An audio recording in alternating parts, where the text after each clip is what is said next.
First of all, I'd like to tell you a little bit about Office Depot, for those of you who haven't heard about it.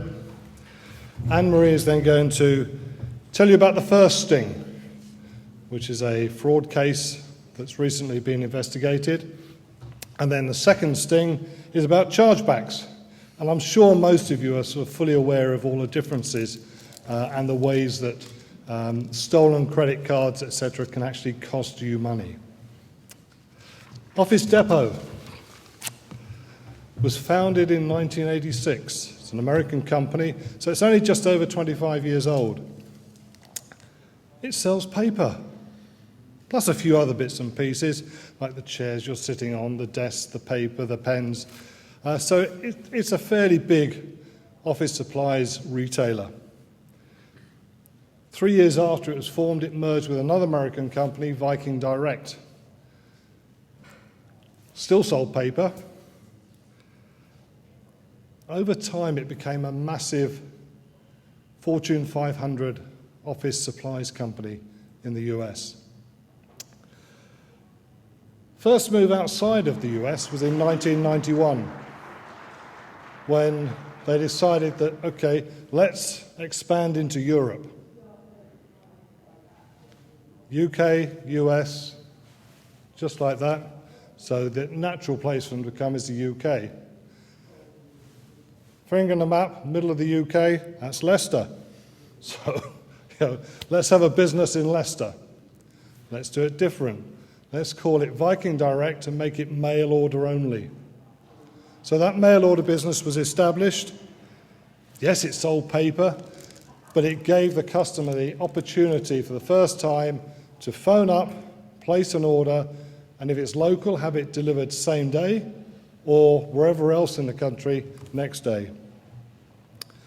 Business was so successful that within 10 years it had gone from 0 to £350 million turnover. Increased sales necessitated increasing the warehouse.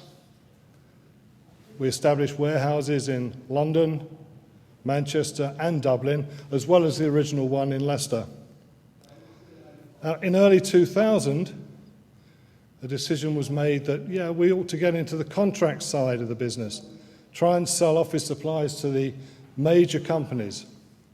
So a small sales force was established. This is just in the UK. Didn't work too well.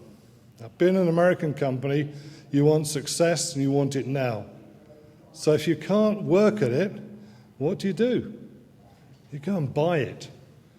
So Office Depot went and acquired the then sort of major European supplier of products to contract businesses, Gilbert.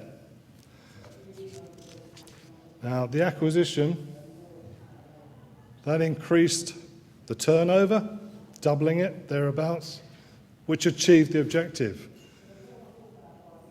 But it also quadrupled the size of the estate. It increased the number of associates. And for me, it increased all the problems. Just prior to that acquisition, Office Depot established a loss prevention department. Never had one before. Being a corner shop that has sort of grown into a massive supermarket, a lot of the back office functions, if you like, the support functions, got a little bit left behind. So along came loss prevention, one person. I was that one. And I was given the responsibility to solve a lot of the problems that existed then, mainly to do with the major theft of ink and toner cartridges out of our warehouses.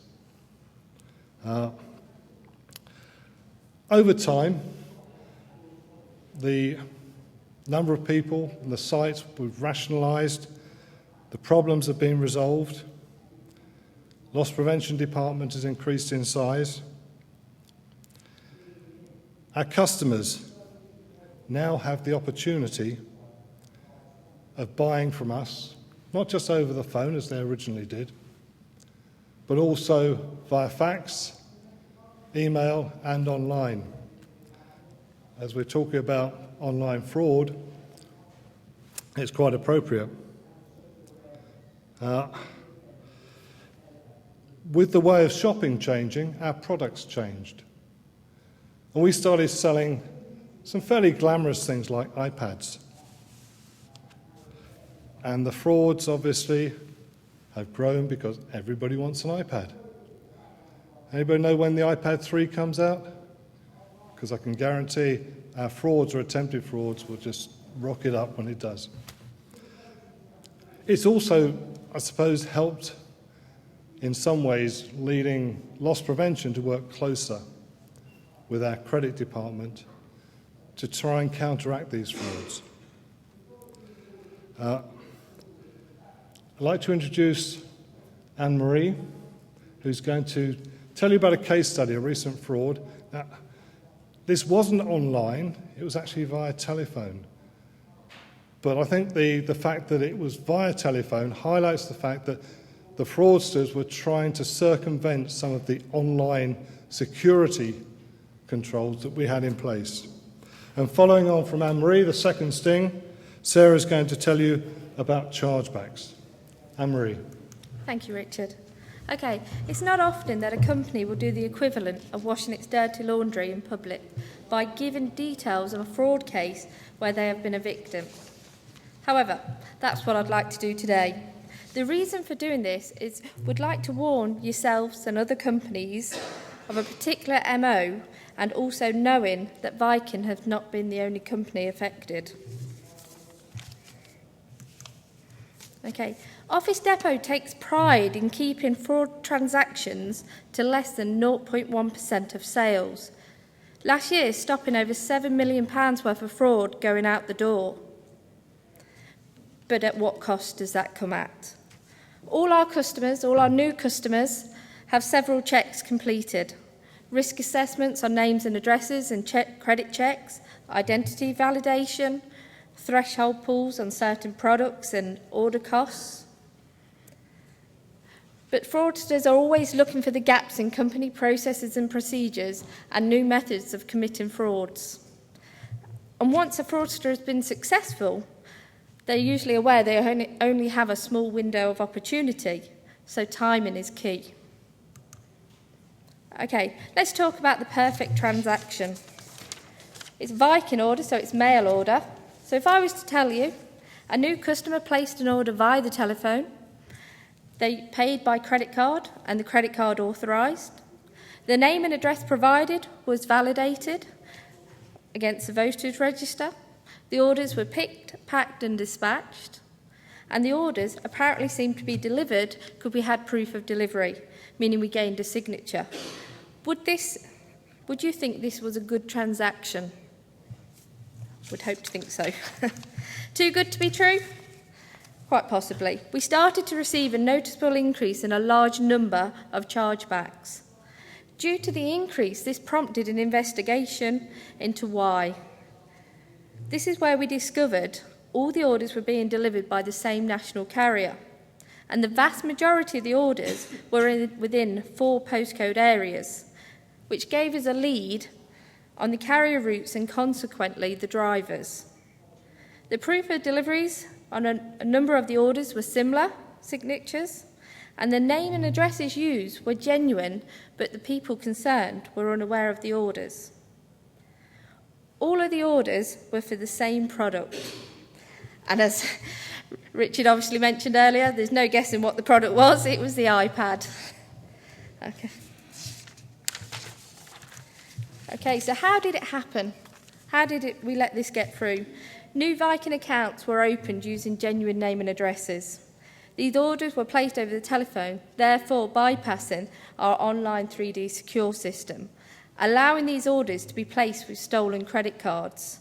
And most of these cards were foreign. The fraudsters engaged certain drivers to enable their activity. The fraudster would actually send texts to the drivers in the morning of their deliveries, letting them know what deliveries to expect that day. The drivers would then actually go to these delivery addresses because they were on GPS tracking. This was to avoid identification. The fraudster would then arrange a meeting point with the driver to exchange the goods for payment, roughly between £30 and £50 per parcel, essentially running an interception and a very good profit. So where are we now? Where are we at present? Well, the investigation has led to 4 drivers' routes being identified and the relevant drivers being arrested. They have all admitted involvement and are on bail awaiting trial. Good information has been provided to the police on the fraudster, and the same fraudster approached all 4 drivers.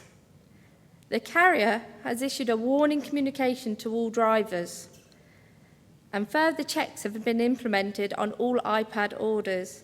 But this is a manual check, and it does come at a cost. We have investigated the frauds, and we have identified those responsible.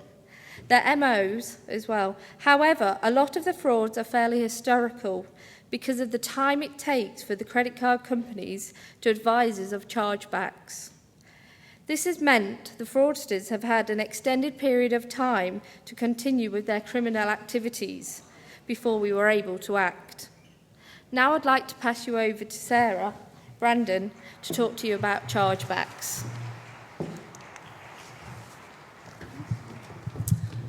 Thanks, Anne-Marie. I'm just going to take a quick glass of water. I had to have a coughing fit. Right, it's probably not going to come too much of a shock to you, judging by the people in the room, but for a merchant, a credit card is not a secure method of payment. Now, the merchant's perception of the current situation may be slightly different from a card issuer's or a bank. The Viking experience in the last 3 years, as you can see by the number of average chargebacks we've received per month, has obviously increased quite considerably over the last 3 years, going from in 2009 to an average of 5, in 2010 to 14, and up in 2011 to 28 per month. On the grand scheme of things, and the number of overall credit card transactions, this may not be huge, but it does come at a cost. We've obviously lost goods, we've lost the money, we've lost the profit that we might have made on the genuine sale of those goods. There's cost of investigation, and of course we're going to lose the original cost of the transaction as charged by the card issuer. From a merchant's point of view, cardholder not present transactions are pretty vulnerable.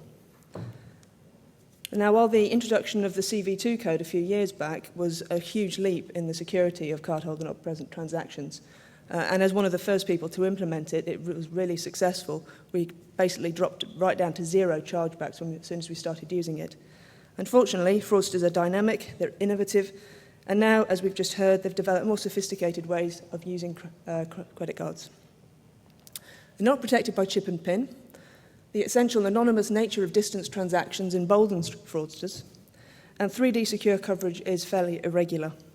It's only going to work on e-commerce transactions. Not all card issuers subscribe to 3D secure. It doesn't cover foreign cards, for instance, and there's always the threat of interception before they're even registered in the first place.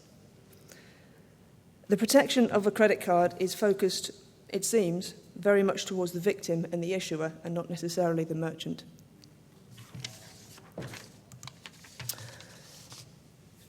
From our point of view, I suppose the notification process is out of date. It's very much a system dominated by letters. And yes, we can get online information from our banks, but it's very much pull-driven. We actually have to take time out of our normal day-to-day operations in order to go and search for any possible fraudulent activity. Timescales are difficult to keep to. You've got about 10, 14 days to respond to a request for information letter. And if you're a large organisation such as ourselves with many different sites, sometimes it can take about 7 to 10 days for the letter to land on the right desk. And the analysis and defence of these is pretty time-consuming. With that, we've got the length of time that people have to question any card transactions. As we're obliged to keep records for about 6 months, we consider that to be an acceptable time to challenge a transaction. And outside of that, we would normally challenge it fairly vigorously on the grounds that it's pretty unreasonable. And bank engagement. They seem to be, as far as we're concerned, more concerned with their customer image, appearing to be the hero to the victim, rather than looking after also the interests of the merchant, who are ultimately paying for the goods. No problem is without its solution, however. And there's two ways you can look at it. You've got the internal solution, what as a business you or we can do to improve things, and the external solution, which would be what we would look for the industry to help with. And internally, we've got front-end technology and validating information on our customers. There's plenty of exhibitors outside who are falling over themselves to try and sell their products to validate customers' identity, and I've certainly been talking to some of them today, as I'm sure you have. And for, the arguments for, you've got a quick turnaround of decision, it's a very low manual input, and you get a consistent response every time. However, it is an extra barrier to ordering, as the previous speakers mentioned. How tolerant are your customers going to be when they're registering to place their first order with you if they're having to answer 20 to 25 different questions about themselves? And how to achieve that over the phone with people who are essentially just trained to take orders. And you've got a data quality issue as well. The quality of the output is only ever going to be as good as the quality of the input. And if you've ever seen some of the rubbish that some customers put in on their online forms, you'll know what I'm talking about there. There's a high cost of investment as well. These things are not cheap. They take time to implement, time to kind of bed down, and ultimately it's a fairly, unless you're absolutely sure that you want to go ahead with that, you've really got to understand the cost of the nature of the job. And it lacks an intuitive approach. Unless and I suppose it would depend on the quality of the reporting, but it does. Well, sorry, I'm tripping over myself there. It's not going to be able to spot trends and respond to them very quickly unless you're actually keeping a beady eye on the results. The back office processes, which is essentially people-driven. It's a very intuitive approach, can spot trends quickly. You've got two people sitting next to each other, suddenly start to discuss a very similar issue, and it suddenly becomes something that you can look at in concrete terms. It's very flexible, and it's quick to adapt. And you can actually phone up account holders in order to get the extra confidence that you need in order to ship those goods. However, it is a highly manual process, and it does involve employing people to do this. And it can be inconsistent from one person to another. It can be very time-consuming, and if you've got strict deadlines in which to get goods shipped out to customers, it can interfere with those deadlines. It's still going to rely on technology. You're still going to need access to your credit referencing agency and the internet and probably Google Street View. I know we use that quite a lot these days. And again, it's going to depend on the information available. If you've got a sole trader, for instance, who doesn't necessarily have a website that you can go and have a nosy around, there may not be an awful lot of information around them, but they could still be a valid customer. Ultimately, as a business, you've got to weigh up the cost of the protection and decide whether or not it is going to be greater or less than the potential cost to your business of the fraud in the first place. There's no point spending £100,000 in order to save £20,000. External solution, which I suppose is everybody in the industry and the people in this room, it would be very useful if more more addresses could be attached to a card number, like a delivery address. Personally, if I order something off, for instance, Amazon, I like it delivered to my place of work because I'm not in during the day at my home address.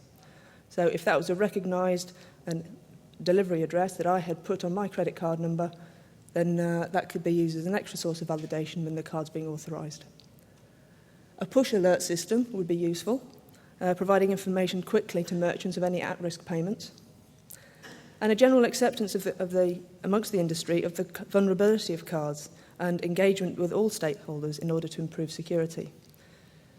And many speakers have spoken today about data collaboration, the industry sharing of appropriate information regarding fraud best practice, maybe cases of fraud that we've shared with you today, and other interesting pieces of information, obviously keeping within the law. In conclusion, cost to merchants is rising as fraud becomes more organised and the recession bites harder. Merchants who operate CNP transactions can improve their internal processes if it's cost effective. And improved collaboration and data sharing across the industry will make us all stronger in the fight against fraud. Banks and card issuers need to accept the limitations of the current situation and work with all their stakeholders in the industry to close the gaps, bearing in mind that merchants are also a very important stakeholder in the equation. Well, that sums that up. If there's any questions.